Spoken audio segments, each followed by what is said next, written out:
والله تعالوا لنا. راحت جابت السكينة وغرزتها في الباب. والله اني ما ابالغ، اصلا احس كنت متفشلة حتى اقول الكلام هنا في السوشيال ميديا، بس بنتي اذا عصبت مني تخيلوا ايش صارت تقول. قسم بالله تخاف منها. قالت بسمة السعودية التي هربت من عائلتها وهاجرت لأمريكا. بس قبل ما نبدأ ما تنسوش اللايك والاشتراك. بسمة تيك توكر سعودية شهيرة وهي تثير الجدل دائما بمقاطع الفيديو بتاعتها الجريئة، تتعرض دايما للهجوم بسببها. وقصة بسمة أثارت فضول الكثيرين، خاصة أنها عاشت مع عائلة محافظة في السعودية وتزوجت هناك في عمر صغير قبل أن تدخل الجامعة، وأنجبت 3 أطفال، والطفل الأخير أنجبته في أمريكا، وهذا عندما ذهبت مع زوجها للدراسة هناك. وبعد ما رجعت السعودية مع زوجها حصل بينهم مشاكل وطلبت الطلاق، وبعد كده خدت أطفالها وهربت إلى أمريكا. وبعد الطلاق امتنع طليقها إنه يدفع نفقة الأولاد، وده بشكل تدريجي. يعني الأول كان بيدفع لحد لغاية ما قلل المبلغ لحد لغاية ما بقاش فيه مبلغ خالص. وعلى حسب بحثي في إحدى البثوث السريعة علشان أفهم القصة بتاعتها، قالت إن زوجها أو طليقها اتسبب في مشاكل لأطفالها في المدرسة في السعودية، والمدرسة منعت حضوره هناك بتاتا. والمشكلة دي حينها إن طليقها قال على بسمة كلام غير حقيقي.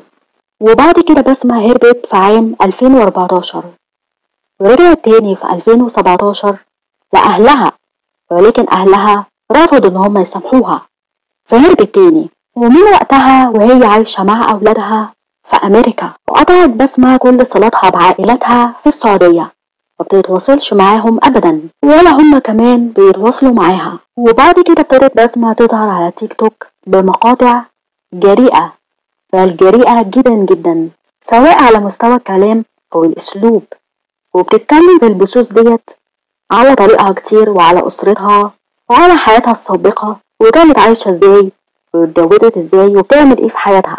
البث اللي هعرضه ليكم دلوقتي بأجدد بث ليها. والله تعالوا لنا.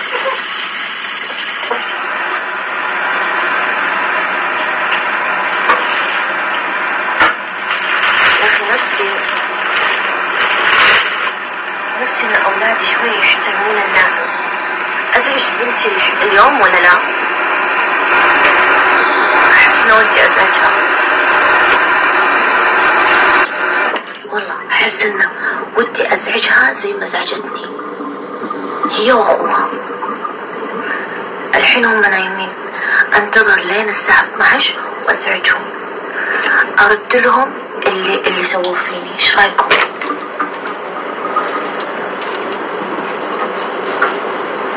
إيش رأيكم؟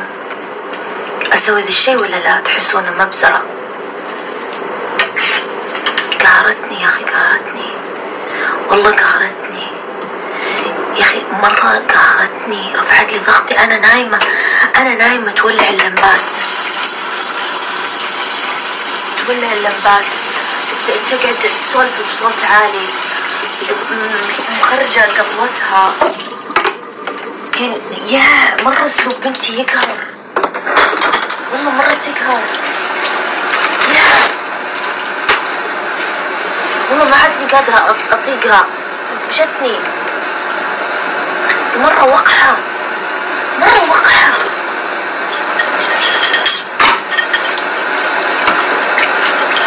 يا ربي فيها وقاحة مو طبيعية.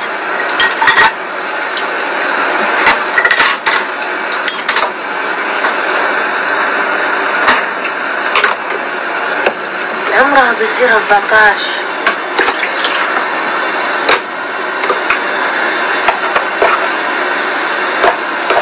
أمس الزق فهود صحاني، واليوم الزق ابتسام. يلا خذ لك يا أخي. متى تجي المدرسة؟ خلاص والله متى تجي المدرسة؟ ما عاد أبغاهم يقعدون في بيتي، خلاص أمدان ما أبغاهم يقعدون، والله ما عاد أبغاهم يقعدون في بيتي ولا نص يوم.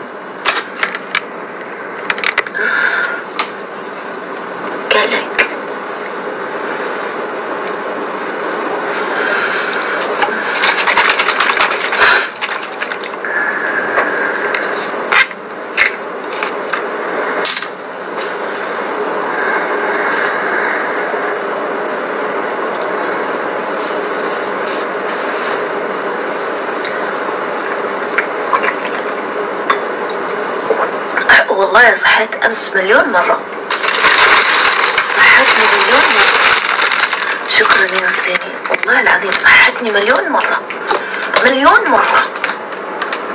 كل ما حطيت راسي نمت قامت جخ جخ جخ جخ كنافر كنافر. كل ما غمضت عيني قامت عبودي هاي وتصيح بصوت عالي. يعني ما تعرف يا اخي انا نايم، انا ماني مزهرية محطوطة على الزاوية، انا انسان نايم. احترمي النايم يا اخي، احترمي النايم. ترفع الضغط، تقهرني مرة، تقهرني مرة، ترفع ضغطي.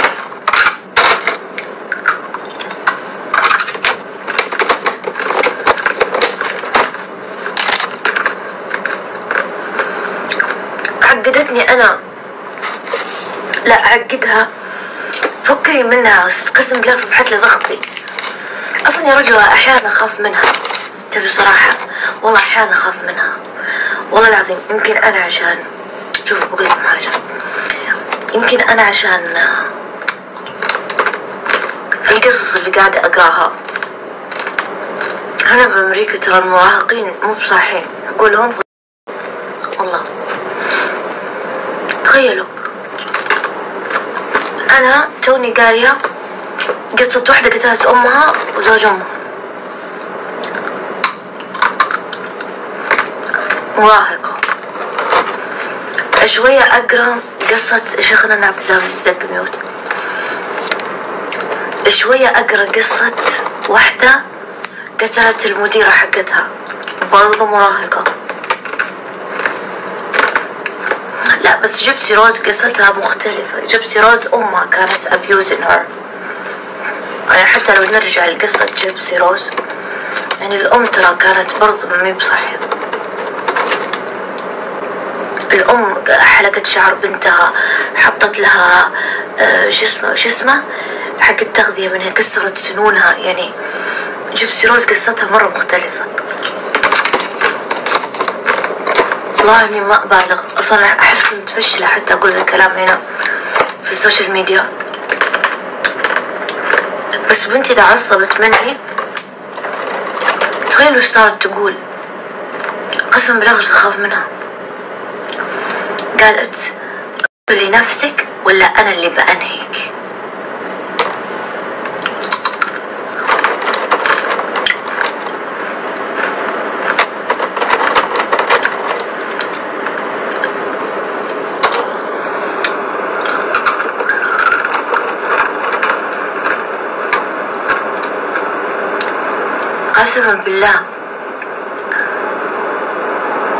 قسما بالله اني انا اطلع فاقول بسم الله الرحمن الرحيم، مو بصحتي.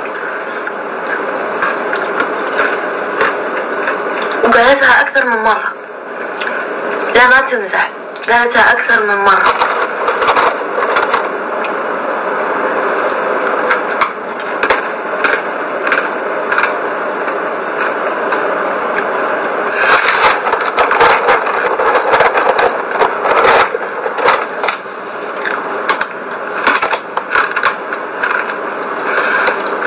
وتخيلوا بعد ما تعصبني وتفور دمي تيجي عندي تقول ايه شوفي بجوالي. يعني لا بعدي عني. وش اسوي؟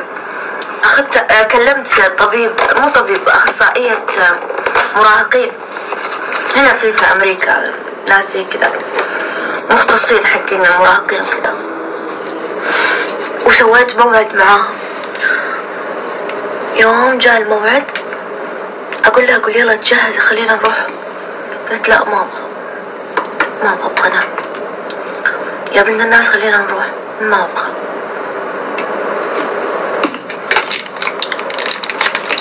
وش اسوي لها؟ واذا مدحتها قالت انت كذابة اصلا. اقول والله ماني كذابة، اصلا انت كذابة. في كلمة مرة قهرتني يا اخي، من جد خوفتني مرة خفت من هذه الكلمة، وذكرتني بقصة جيبسي روز. جات قالت عصبت منها، بس والله ما أتذكر، دائما أعصب منها. قالت لنفسك يا الخنزيرة الكبيرة.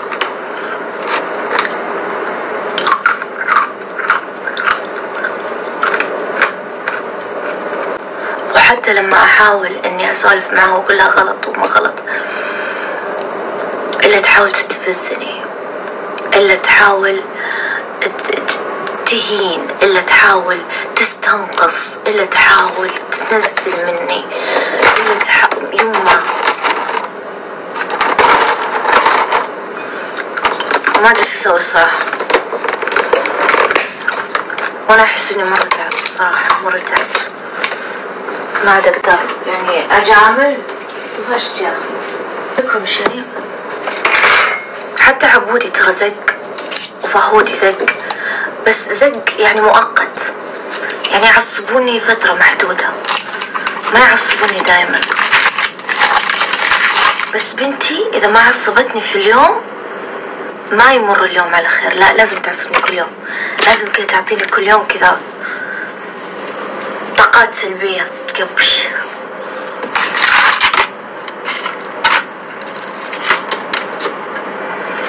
حتى وأنا أمدحها، تخيلوا حتى وأنا أمدحها أقول لها أنت حلوة، أنت جميلة، أنت مرة أحب شعرك، مرة أقول اسكتي اسكتي اسكتي. يعني حتى وأنا قاعدة أمدحها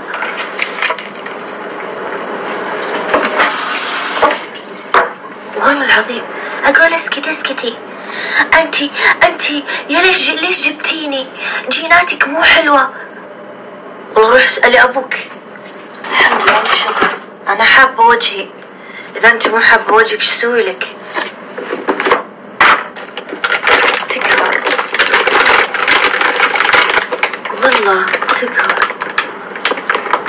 ما أتكلم أبوها قاعد يترجاني يقول خليها تدق خليها تدق.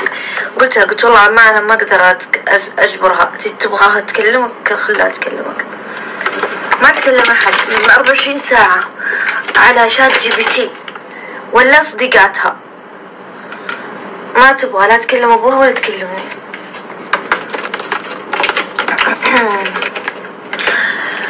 والله يا كايا خلي الناس يصورون في أي مكان، يعني ما في شي يضحك. وإذا يعني صورت في المطبخ أنا ما أدري يعني وين المضحك بالموضوع، يعني وين المضحك بالموضوع؟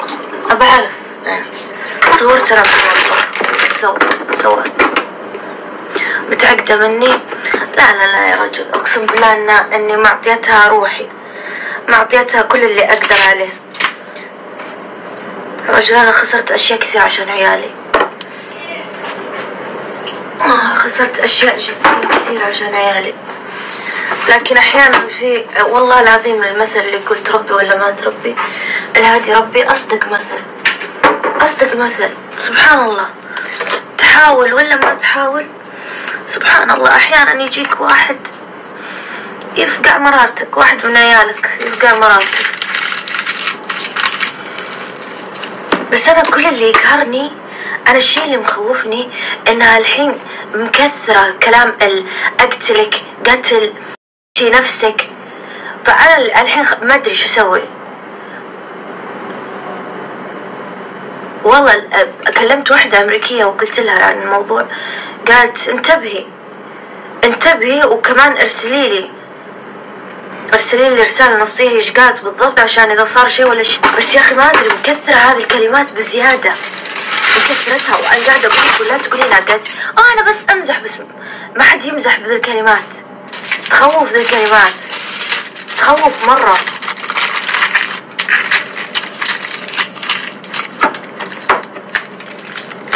والمشكلة قاعدة تكررها بشكل مو طبيعي. ومرة من المرات أخوها كان ما أدري على مصاصة، تخيلوا مصاصة المصاصة اللي في الشيك. طيب جبت لكل واحد شيك وجبت لهم مصاصات، وهي تحسب ان اخوها اخذ مصاص، يعني ما تدق الباب كذا بأدب وتقول يمكن المصاصة حقتي معك. راحت جابت سكينة وغرستها في الباب.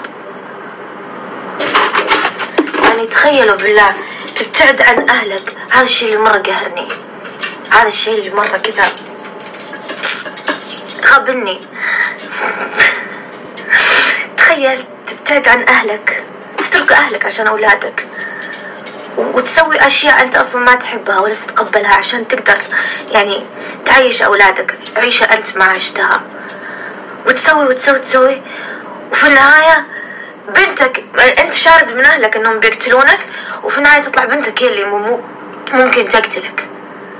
يعني تروح بلد ثاني، تبتعد عن أهلك، تترك الناس اللي أنت حبيتهم، تترك حياتك، تترك روحك، تترك مستقبلك، تترك كل شيء عشان قسم بالله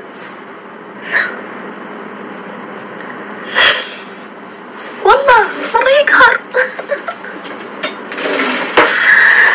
مرة يقهر الموضوع.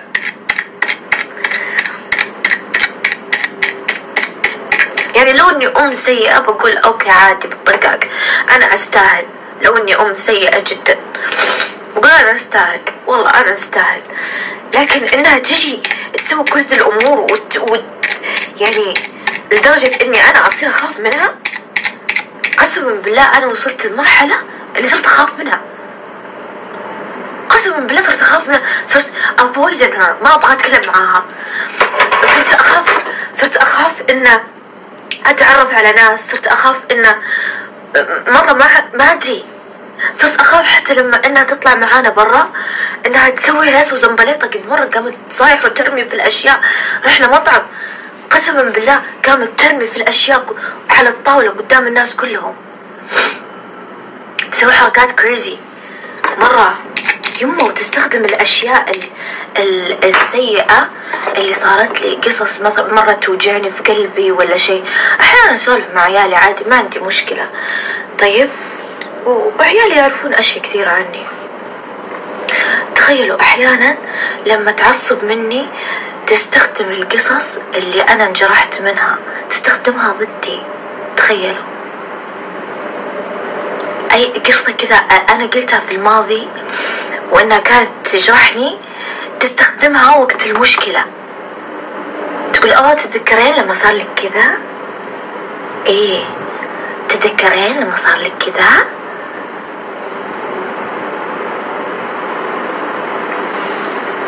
لما اسمع كلامها اقول يوم والله اني خايفة صدق. ما ادري اسلوبها مرة يخوف، اسلوبها مرة يخوف، اسلوبها، حركاتها، تصرفاتها، عدم اللامبالاة عندها، اللامبالاة عندها بشكل مو طبيعي. إن إلا أي شيء يضايقني أبى أسويه، والله العظيم.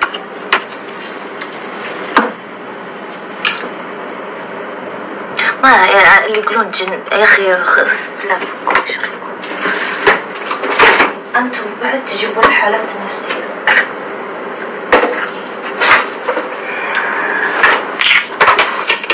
والله من جد كأنها ضرتي، ما كأنها بنتي، والله العظيم. أحيانا أقول يا ربي يعني أنا أمنية حياتي في يوم من الأيام اللي يقولون قربي منها. يا أخي حتى لما أجي أبغى أضمها تدفني كذا تقول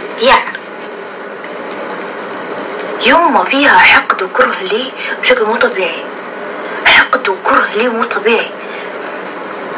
لما أجي أقول لها إيش رأيك في ذي الصورة إن أنا صورت نفسي، قلت أوكي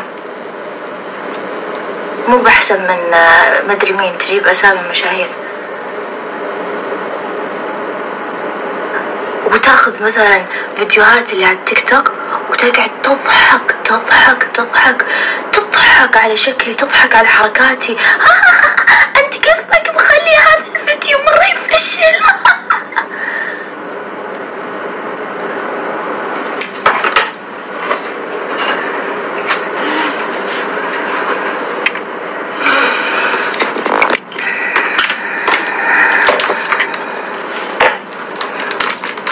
ادعوا لي بالصبر، لان انا خايفه احس اني باقيلي تكه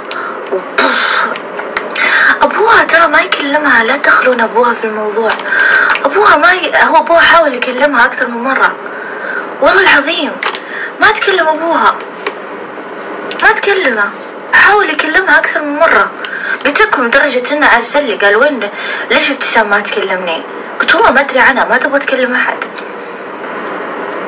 والله ماني بصارمة معها والله العظيم، وقسما بالله اني ما يعني انا احيانا اقول بحاول اصير صارمة معها، بحاول والله العظيم ان ما عمري كنت صارمة معهم ولا مرة قاسية، ولا والله العظيم انها احيانا حتى لو كان في الثلاجة اكل، حتى لو كان مثلا تيجي كده تدق لي بكل وقاحة، هاي قومي اطلبي لي اكل بسرعة، ابغى المطعم الفلاني، وانا اقوم زي الكلبة لازم اصحى واطلب لها، ولا تقوم تهزئني وتقوم ترمل اشياء.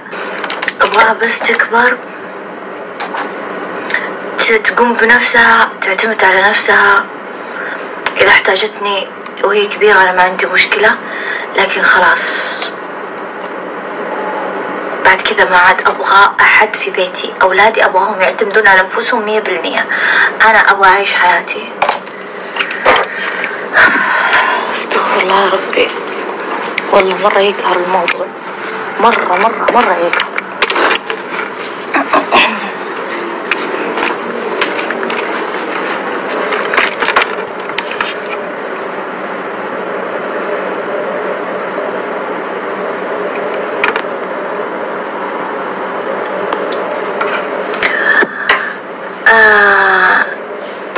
أنا ودي تدرون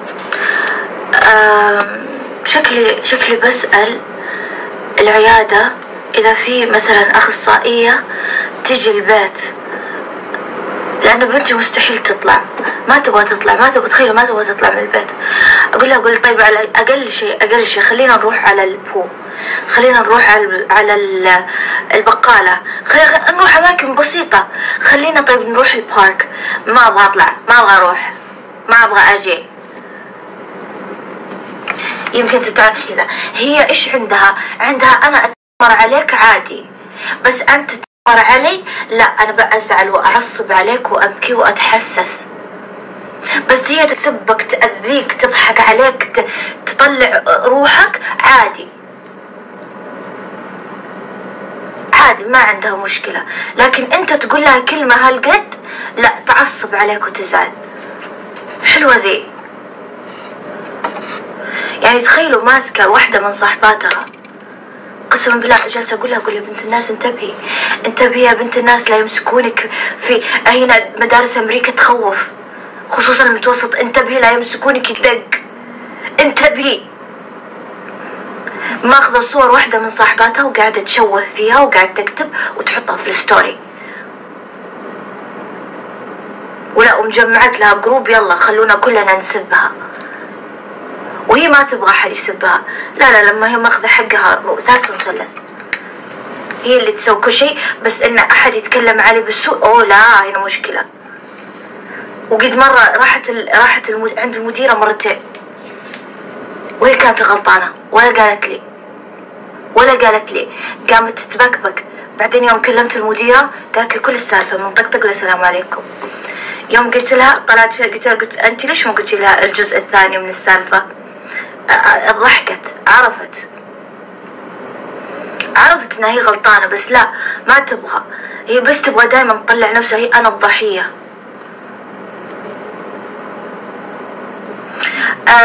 تنمر عليها بسببي، ما حد يعرفني هنا. اول شيء انا في السوشيال ميديا اتكلم بالعربي، ما اتكلم بالانجليزي. الشيء الثاني ما اطلع ولا اروح ولا الناس يشوفوني، لا صديقاتها ولا حد يعرفني، بس اجي اخذها من المدرسة وارجع. ما حد يعرفني هنا بامريكا، وش عرفهم الا اذا هي بتروح تقول عاد هذا شيء ثاني. يا اخي لا تقعدون تسالون عن ابوها، يا اخي خلاص، لو شمس كان بانت من امس. يا اخي هو تاركها من سنة كم؟ قلت لكم 2018، ترك عيالها من زمان خلاص. كل يوم والثاني اقول لكم سالفة يجيبون طاري ابوها على اساس انه هو اصلا له وجود ولا له تأثير. كل يوم والثاني جايبين طاري ابوها. خلاص قلت لكم مليون تريليون مرة، ابوها تركها وترك عياله سنة 2018 وما عاد أرسل لهم الفلوس ولا عاد أدعمهم ماديا ولا معنويا ولا عمره قابلهم من سنة 2019. انتهينا، السالفة دي تقفلت من زمان. يعني صعب لما الواحد يعني بيته ما عاد يحس فيه بالطمأنينة. هذا أهم شيء، الواحد يعني يحس بالسلام والطمأنينة في بيته. فإذا راحت هذا شيء مرة صعب، خصوصا إذا كان شخص مهم في البيت ساكن إنه هو اللي يسبب هذا الاختلال في المنزل.